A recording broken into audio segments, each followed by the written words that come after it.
Good morning and welcome back. A Missouri man has a new lease on life thanks to his daughter. We're talking about good news this morning.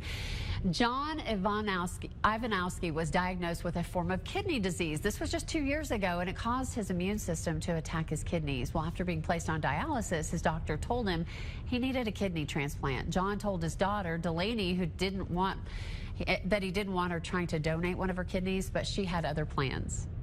And I reached out to her and I was like, hey, how can I do this? What can we start?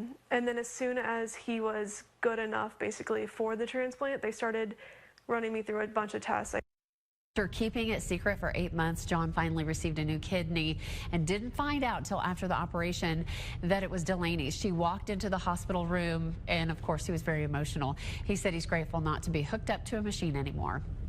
Delaney started a GoFundMe page to help with medical expenses for that, not covered by insurance. So far, it's raised more than $15,000. We love the good news. Keep it coming. You can always send it to kcbd.com. Go to Tell Me Something Good, our community section, and submit your good news, and we will give you a shout out every morning on Daybreak Today. At 6:53, James, what do you have coming up at 7 on Fox 34?